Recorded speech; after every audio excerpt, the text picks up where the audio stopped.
आज हम अंकुर हिंदी पाठमाला ये क्लास 8 का चैप्टर नंबर है 14। चैप्टर का नाम है शिक्षा। इसका पेज नंबर 99 इसका आज मैं एक्सप्लेनेशन करूँगी। इसका पेज नंबर 97 98 का वीडियो ऑलरेडी अपलोड हो चुका है, उसका एक्सप्लेनेशन तो नहीं देखे तो पहले 97 98 का वीडियो देख लेना, फिर उसके बाद ये 99 का अभी अपलोड जो होगा वो देखने की। तो चलो स्टार्ट करते हैं। अंकुर हिंदी पाठमाला क्लास 8 का चैप्टर नंबर 14 शिक्षा। तो हम पढ़े थे कि शिक्षा में जैसे एक लड़का था रविंद्र नाम करके, वो जो गांव में वो अच्छा पढ़ता था, वो आगे चल के वो आईएएस बनना चाह रहा था, लेकिन उस गांव में एक कारखाना मतलब एक कार मैन्युफैक्चरिंग कंपनी का वहाँ पे फैक्ट्री स्टार्ट हो गया। तो वहाँ पे सभी जो गांव के जितने सारे यूथ थे, यंग पीपल थे, वहाँ पे जाके वहाँ पे रोजगार पाने के लिए वहाँ पे भर्ती होने के लिए लग पड़े। लेकिन सभी लोग उसके माता पिता भी चाह रहे थे कि, लेकिन तभी वो 12th का बोर्ड एग्जाम दिया था और 2 मंथ्स के लिए वो घर में उसका एग्जाम का रिजल्ट निकलने वाला था, इसीलिए वो घर में रहकर आईएएस के लिए प्रिपेयर हो रहा था।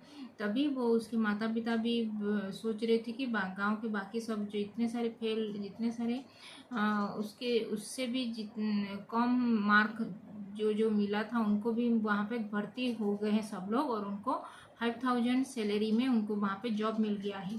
और वो लोग सोच रहे थे कि ये तो और भी होनहार लड़का है, क्योंकि वो ज़्यादा मार्क में सभी 10th बोर्ड एग्जाम में वो मैट्रिक बोर्ड एग्जाम में उसका रैंक भी फर्स्ट रैंक मिला था, इसीलिए उसको और ज़्यादा सैलरी में तनख्वाह में उसको वहाँ पे जॉब मिल जाएगा। इसीलिए सरपंच भी वो चाह रहे थे कि यहाँ पे जाके वो रविंद्र भी यहाँ पे जाके वो कारखाना फैक्ट्री में भर्ती होने के लिए, लेकिन उसका गोल सेट किया था वो आईएएस बनने के लिए, इसीलिए वो ये सब अनसुना कर रहा था।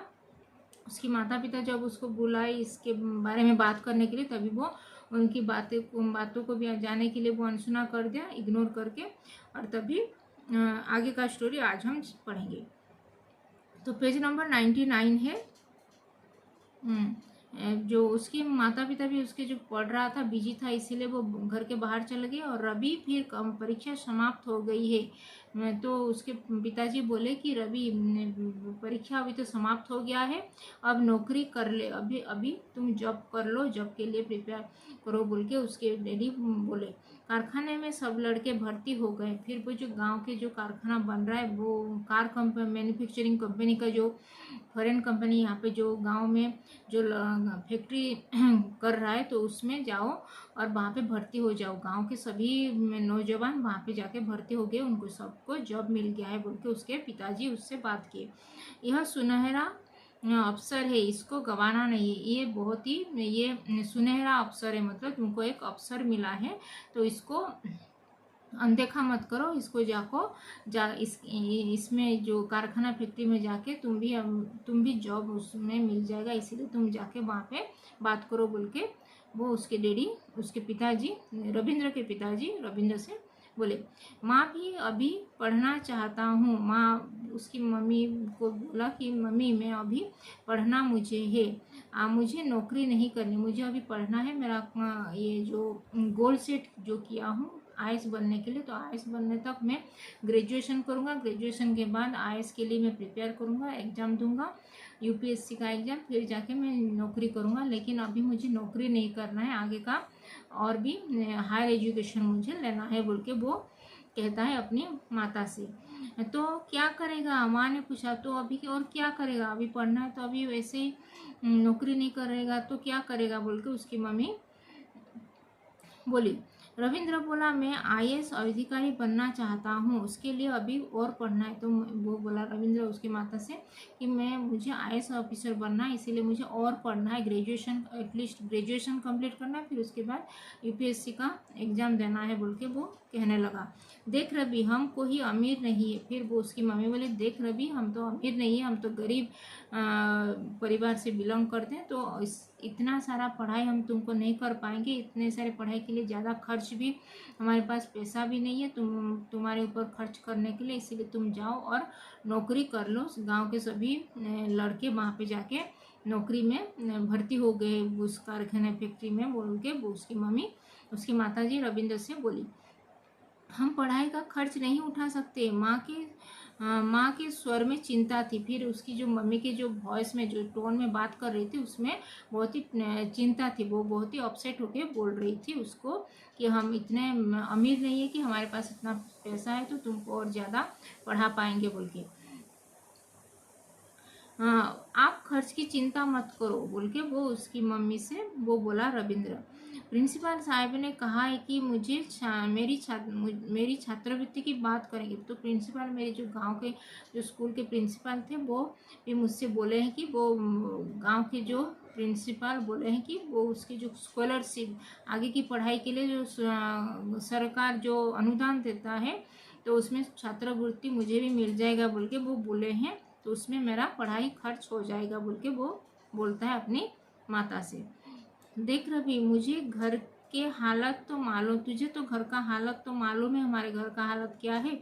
तेरी 2 बड़ी बहनों और भाई की शादी में कर्ज लिया था। तो तुम्हारे जो 2 बड़े बहन, रविंद्र के जो 2 बड़े बहन थे, ये एल्डर सिस्टर, उनका शादी हो चुका था। और जो उसका जो भाई बड़ा भाई था उसका भी शादी में जो जितने सारे मैरिज में जितने सारा खर्च भी वो कर्जा वो जो गांव के जमींदार से वो कर्ज लेके वो किया था। तो उसको कर्ज भी लौटाना है बोल के वो बोलती है उसकी मम्मी वो रविंद्र से, जो आज तक चुका नहीं पाए, जो अभी तक हम कर्ज से डूबे हुए हैं वो अभी तक नहीं चुका पाए हैं बोल के वो बोलती है। आधा खेत साहूकार पहले ही हम अपना नाम करवा चुके। आधा खेत मतलब अधिका उनके पास जितना सारा फील्ड था, लैंड जो एग्रीकल्चर लैंड था, तो उसमें से आधा 50% वो जमींदार भी ले चुका है, क्योंकि वो अपना कर्ज अभी तक नहीं दे पाए हैं, लोन जो लेके आए थे जमींदार से।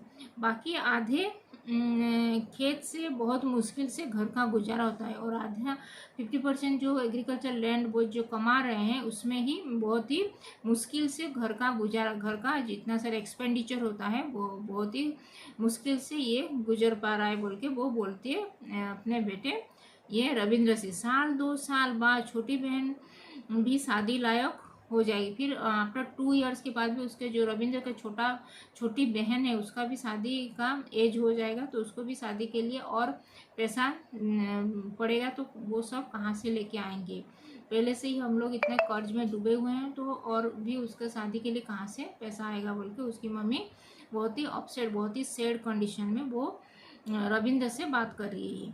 आखिर कैसे रकम का जुगाड़ करूँगा, आखिर कैसे ये सारा इतना पैसा जुगाड़ करूँगा बोल के वो बोलते हैं उसके माता पिता। घर घर बैठे बिठाए इतनी अच्छी नौकरी मिल रही है, घर बैठे बैठे, क्योंकि उसके घर में ही वो कारखाना फैक्ट्री जो कार मैन्युफैक्चरिंग कंपनी वो फैक्ट्री वो बना रहा है। तो घर के पास ही वो उसको नौकरी मिल रहा है। तो बहुत ही अच्छा मौका मिला है, तो उसको मत छोड़ना मत, इसको कर लो बोल के उसकी माता पिता उसको प्रेशर डाल के वो बोल रहे हैं। तू अभी जा और भर्ती हो जा, तू अभी जा और वो कारखाना फैक्ट्री में भर्ती हो जा, उसमें अपॉइंटमेंट उसमें जो जॉब में ज्वाइन कर ले बोल के उसकी माता पिता बोल रहे हैं। पिता ने आदेश देते हुए कहा, उसके पिताजी ने ये आदेश देते हुए तुम जाओ और वहाँ पे कारखाना फैक्ट्री में भर्ती हो जाओ बोल के ऑर्डर दे के उससे बात की। रविंद्र ने लाख समझाने की कोशिश की लेकिन सब बेकार हो गया। फिर रविंद्र इतने सारा वो बोला कि मुझे आगे की पढ़ाई पूरा करना है और ये आईएएस के लिए मैं प्रिपेयर करूँगा बोल के वो जो बोल रहा था, ये सब इतना बात उनके पल्ले नहीं पड़ रहा था उसके माता पिता के, तो सब बेकार हो गया उनको समझाना। आखिर थककर उसने कारखाना में नौकरी कर लिया। आखिर वो थक गया और वो उसकी माता पिता जैसे चाह रहे थे वो भी जाके वो कारखाना फैक्ट्री में भर्ती हो लिया, जॉब करने लगा। रविंद्र को स्टोर में ड्यूटी दी गई। फिर रविंद्र को वो जहाँ पे स्टोर कीपर होता है, स्टोर जो कारखाना फैक्ट्री में स्टोर होता है वहाँ पे उसको ड्यूटी मिल गया। 6,000 रुपये का वेतन पाकर घर वाले तो खुश हो गए। फिर 6,000 उसका मंथली सैलरी था, उसको पाके वो उसके जो फैमिली मेम्बर्स थे बहुत ही खुश हो गए। लेकिन रविंद्र का मन दुखी था। लेकिन रविंद्र चाह रहा था कि वो आगे का पढ़ाई कंप्लीट करेगा, तो इसीलिए उसका मन बहुत ही दुखी था। वह कुछ कर नहीं सकता था, वो बहुत ही और कुछ भी कर नहीं पा रहा था, तो क्या करेगा, इसलिए उसका मन बहुत ही दुखी था।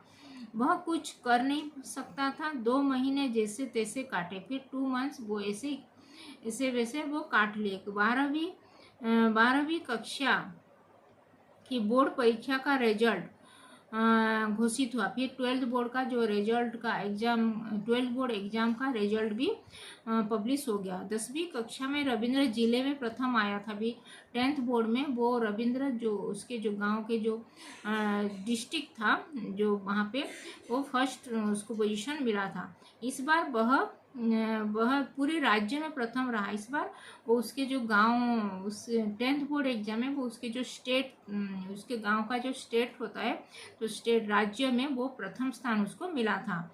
राज्य सरकार ने आगे बढ़ने के लिए छात्रवृत्ति की घोषणा की। फिर राज्य सरकार जो स्टेट के गवर्नमेंट होते हैं, राज्य सरकार, वो भी उसको और पढ़ने के लिए उसको स्कॉलरशिप देने के लिए घोषणा किए थे, अनाउंस किए, जिससे उत्साहित होकर रविंद्र ने कॉलेज में दाखिला लिया। फिर उसमें से बहुत खुश हो गया और वो इतने सारे उसको छात्रवृत्ति के लिए भी मिल गया, अनुदान मिल गया बोल के वो जो कॉलेज में ये शहर जाकर कॉलेज में भी वो दाखिला, उसको एडमिशन ले लिया वो ग्रेजुएशन करने के लिए, और नौकरी छोड़ दी। फिर वो जो कारखाना में जो नौकरी कर रहा था, 6,000 सैलरी का जो नौकरी कर रहा था, वहाँ उसको भी छोड़ के वो ग्रेजुएशन करने के लिए एडमिशन ले लिया कॉलेज में। नौकरी छोड़ने की खबर मिलते ही रविंद्र के माता पिता दोनों बहुत नाराज हो गए।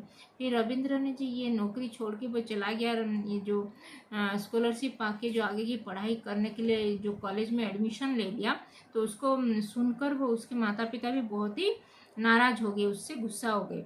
पिता ने कहा, रवि कान खोलकर सुन ले, आगे पढ़ाई की कोई ज़रूरत नहीं है। फिर उसके जो पिताजी थे उसको डांटे और उसको गुस्सा होकर बोले कि रवि ये सुन ले कि आगे की पढ़ाई की कोई ज़रूरत नहीं है, नौकरी करेगा तो पैसा कमाएगा, नौकरी अगर करेगा तो पैसा कमाएगा, अभी आगे की पढ़ाई करने का तुमको कुछ ज़रूरत नहीं है, पढ़ाई करेगा तो पैसे खर्च होंगे, तो अगर तुम अभी पढ़ाई करोगे तो पैसा भी खर्च होगा, तो पैसा कहाँ से लाएंगे बोल के वो उसके पिताजी उससे बोले। जितने साल पढ़ने में लगाएगा तब तक कम से कम 2 लाख रुपया बचा लेगा। जितने साल तुम पढ़ने में लगाओगे, आगे की पढ़ाई जो ग्रेजुएशन के लिए 3 साल जो पढ़ोगे, उसके लिए जो तुम जॉब करोगे तभी उसमें 2 लाख का पैसा भी तुम बचत कर लोगे उस टाइम तक, बोल के उसके पिताजी उससे बोले। तू अब पढ़ लिख गया है, अपने आप हिसाब लगा ले। तू अभी पढ़ लिख गया है तो तू अभी भी उसको हिसाब लगा ले, तो कितना कमा लेगा उस टाइम तक अगर जॉब करेगा तो। रोटी घर से निकल आएगी। फिर रोटी भी यहाँ से घर से ही तुमको जॉब मिल रहा है तो वहाँ से रोटी घर से ही निकल आएगी बोल के उसके डैडी बोले।